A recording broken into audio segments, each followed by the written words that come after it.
It's going to be 15 more Canadian bands. This series has been super popular. But these are bands that I don't have in my collection. I know most of the bands. I just don't own any of their stuff. But I thought I'd share this with you. Please sit back and enjoy as I present 15 amazing Canadian bands.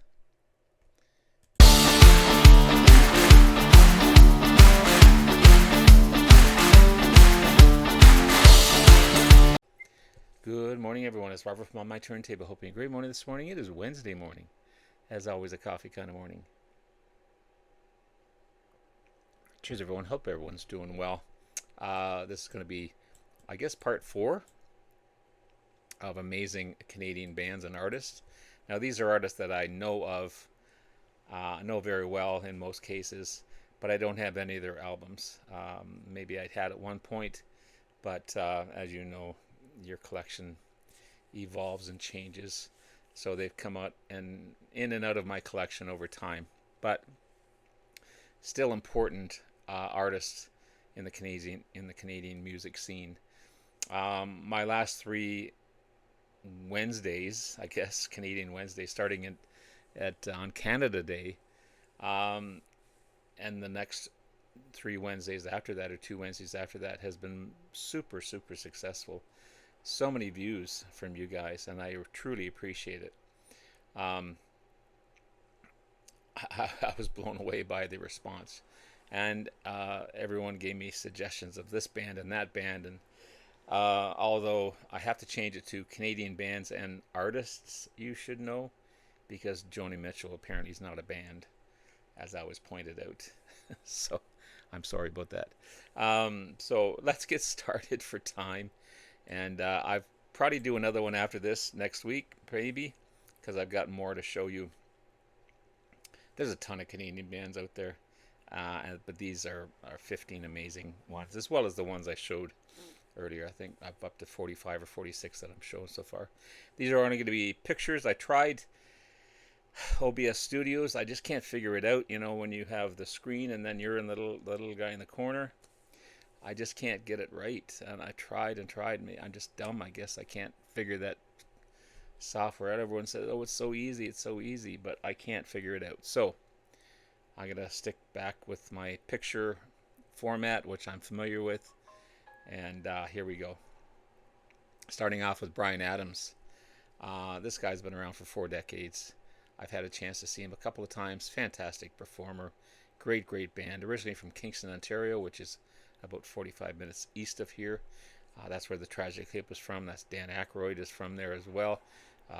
Headstone, so many great bands from Kingston, and artists. And by the way, this awesome singer-songwriter Bryan Adams has worldwide fame. Instant recognizable voice, great hook-filled tunes. He's just hits and best-selling albums all over the place. 20 Juno Awards, which is our Grammy Awards, and a Grammy. One of the best-selling music artists of all time, selling 100 million albums worldwide, which is outstanding. He won the Bob Geldof Humanitarian Award and the Canadian Academy of Recording Arts and Sciences Award, Humanitarian Awards, Lifetime Achievement Awards, Canada Walk of Fame, Hollywood Walk of Fame, Canadian Songwriters Hall of Fame, Officer of the Order of Canada. I mean, the guy's played with Rod Stewart. He's played with Pavarotti. He's played with Sting. I mean, this guy is all over the place. Tina Turner. You name it. He's sang and played with. Just remarkable. Great artist. Chilliwack, another fantastic band. 3-piece band at one point. I think they became a 4-piece later on, if I'm not mistaken. But when I knew them, they were a 3-piece band. Vancouver, British Columbia, the other end of the country. Just a great Canadian rock band, famous in the 70s and 80s. Great melodies, catchy tunes. You hear them on the radio all the time. A ton of gold and platinum albums. again, every time you turn on the radio, you're going to hear one of their songs. They started out as a progressive rock band that had elements of folk and jazz and blues in it, and then they moved towards a more of a hard rock pop sound. They got 6 huge songs: "My Girl Gone Gone Gone," "I Believe," "What You Gonna Do," "Fly at Night," "Crazy Talk," and "Lonesome Mary." Just a great, great band. As well as this next band, Loverboy, another band that's got great, catchy, synth-driven rock tunes, high energy live shows. They're still going today. They're doing those tours that all these other bands do. Mike Reno's a little bigger than he was in the beginning, the lead singer, but they've been a mainstay of the Canadian rock scene since the early 80s. They signed with Columbia CBS Records on their debut in 1980. You got Mike Reno, of course. He was with Moxie previous to this. Another great Canadian band that I showed, I think, in my first one. Definitely tell it's him. Guitarist Paul Dean, who was originally with Streetheart and Screwball O'Kane. I've got both Streetheart and Screwball O'Kane. I think Screwball O'Kane only put out one album. Streetheart's a great band as well. Keyboardist Doug Johnson, bassist Jim Clench. And then he was replaced by Scott Smith. Then you got drummer Matt Frenette, who was also with Streetheart. Number 1 hits in Canada and the States. 4 multi-platinum albums, selling millions of records. Just a great, great overall band. As well as these guys, Barenaked Ladies. Formed in Scarborough in 1988, kind of on the edge of Toronto pop proper. Wow, say that 10 times fast. Right on the edge of Toronto. They're quirky. They're highly loved. They're adored by fans. Got great catchy tunes, humorous lyrics. They had their issues, so there's been some lineup changes. Stephen Page had some drug issues, the lead singer, so he was asked to leave the band. But coming from buskers to multi-platinum selling albums is just remarkable. What a remarkable story these guys are. And they made it huge when they had the the theme song for Big Bang Theory played to millions every night. It's just remarkable. And they're still going on. They've released 14 studio albums, and fantastic, fantastic stuff. The Jeff Healey Band. I don't know if I showed him previously, but I'm going to show him again. An amazing band, first off, fronted by an amazing blind guitarist and singer, songwriter. Plays a unique style where it's guitar on his lap, but remarkable blues, lightning quick licks. Just remarkable for someone that's been blind since age of 1. Stevie Ray Vaughan kind of discovered him. Albert Collins as well, as he was playing at Albert's Hall, the famous blues club, and Stevie Ray took him under his wings. He's pretty much the only guy that can match Stevie Ray's magic. And if you go look at a video with him and Stevie Ray playing Little Sister, gorgeous, gorgeous stuff. I had a chance to see him. I did see him. Jeff Healey opened. Jeff Beck came in the middle, and Stevie Ray Vaughan closed the show. It was just remarkable. One of the best concerts I've ever been to. Born in Toronto. Again, blind since age of 1. He had cancer in his eyes. They removed his eyes, put in prosthesis, and self-taught, really. Their music is a mixture of blues and jazz and rock.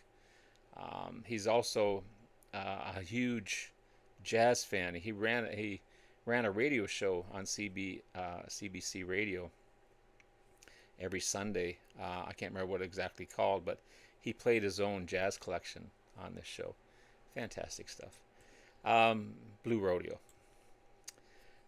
Amazing band from Toronto, Ontario. 16 full-length studio albums, 4 live recordings, 1 greatest hits album.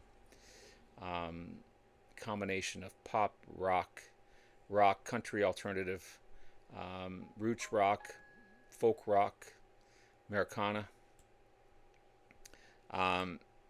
2 amazing lead singers, 2 different styles, and just amazing stuff. Numerous Juno Awards, Gold and Platinum albums. They're a fixture in the Canadian music scene. Distinctive sound. No one sounds like them. They're really good stuff. Trooper, another great band from Vancouver, British Columbia, formed by Rob McGuire and guitarist Brian Smith in 1975. They had a big hit, Raise a Little Hell.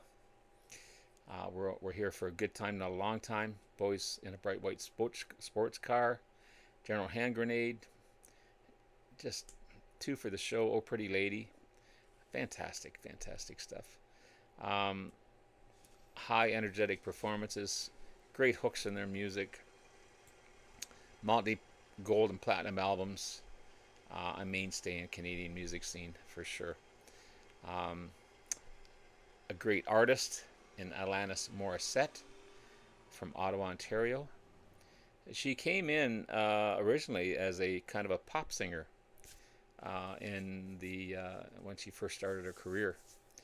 A lot of electronic stuff going on in her music, but then she changed into this groundbreaking phenomena that is Alanis Morissette, and blew everyone out of the water. Confessional songwriting, she speaks from the heart. But 60 million records worldwide. This girl has won Brit Award, 2 Golden Globe Awards, Tony Award, inducted in the Canadian Walk of Fame, Songwriters Hall of Fame. Just remarkable stuff. 5 Grammy Awards, Album of the Year. Who was the youngest winner at the time? Just a remarkable singer. Unique voice, great talent for sure. Just full of talent. Lighthouse, kind of Canadian, our version of Chicago, but only better, if that makes any sense. Formed in Toronto in 1968. You got horns, you got string instruments, vibraphones, elements of rock music, jazz, classical music, swing. Juno Award for the Best Canadian Group of the Year in 1972, 73, and 74. They've been compared to Blood, Sweat, and Tears and Chicago, but they're set apart because they're more freewheeling and progressive, and they got that symphonic edge to their music. They're really a great part of the Canadian music scene in 1970s. 3 Days Grace from Norwood near Peterborough, Ontario, which is a little north and east of Toronto. Post-grunge, hard rock, alternative metal, formed in the late 1990s. Great hard-hitting rock band. Multi-chart topping albums. One of the best Canadian bands in the 21st century. They've gone through a ton of lineup changes, but they're still a staple in the alternative metal and post-grunge scene. They've got a lot of anger in their music, I think, or angst in their music, but they had 2 huge lead singers, Adam Gontier and Matt Waltz. Both performed just excellent and gave an outstanding version of their vocal range for sure. Honeymoon Suite, formed in 1981 in Niagara Falls, and that's where the word Honeymoon Suite comes from, because Niagara Falls is the unofficial honeymoon capital of the world. Great melodic rock band. They skyrocketed to fame in the 80s. Kind of catchy, unforgettable hooks. I kind of compare them, I guess, maybe to Loverboy in a way, but these guys are a little edgier, a little harder. Gold and Platinum Awards. They're still touring. They're still putting out new music. They just put a new album out, I believe. Um, and I haven't heard it, but I've heard some people talk about it, and it sounds pretty good. But just a great feel-good band. Great rockin' band. Slick power ballads. A lot of rockin' tunes for sure. Arcade Fire, Canadian indie rock band from Montreal, Quebec. They first emerged in the 2000s, early 2000s. Combination of rock, folk, and electronic elements. Great emotional lyrics, great songwriting, energetic live performances, a number of Grammys and Junos. Um, just a great, great band. Indie rock, art rock, dance rock, pop. They play guitar, drums, bass guitar, piano, violin, cello, viola, double bass, xylophone, glockenspiel, synthesizers, French horns, you name it, they play it in their music. Multi instrumentalists, all in that band for sure. 5440 from Delta, British Columbia. I'm not going to try to pronounce the town that they're from. Twawasan, Delta, British Columbia. They took the name from 5440 or fight. It was an expression by James K. Polk's presidency, which contested the U.S.-Canada border area in the Oregon boundary dispute. So that's where they come up with the name 5440. So they've been nominated for 8 Juno Awards. 4 of their albums went platinum. One of the top 150 best-selling Canadian bands in Canada, among the top 50 best-selling bands in Canada as well. Alternative rock, roots rock, just amazing stuff from 5440. Great Big Sea from St. John, Newfoundland and Labrador. You got Celtic rock, folk rock, led by the amazing vocalist Alan Doyle, blending traditional Newfoundland folk elements with modern rock. These guys were energetic in their music for sure. Numerous gold and platinum certifications, several awards. They were among the best Canadian rock bands of all time. And unfortunately, they disbanded in 2013. But the other people have gone on to have great solo careers, especially Alan Doyle. He's come to this town a few times, but great stuff. And ending with Big Wreck, a Canadian rock band formed in Boston, Massachusetts in 1992. How does that work? Formed by Ian Thornley and Brian Doherty. Canadian band formed in Boston, Massachusetts. Alternative rock, progressive rock, blues rock, post-grunge. They came right in that early, mid-90s. And just a great blend of heavy rock, blues rock, progressive elements. One of the best Canadian bands out there at that time. And Ian Thornley is a fantastic multi-instrumentalist, a great vocalist as well. Their music is a great blend of post-grunge. Kind of, it's got a mixture of Led Zeppelin in there mixed in with progressive rock. It's just fantastic. So, Big Wreck. So there you have it, guys. There's 15 awesome Canadian bands and artists that I don't have in my collection, but you guys should know. And I'll probably be back again in another week or so with maybe 15 more. So have yourself a great rest of the day. Love you all. We'll talk to you again soon. Bye now.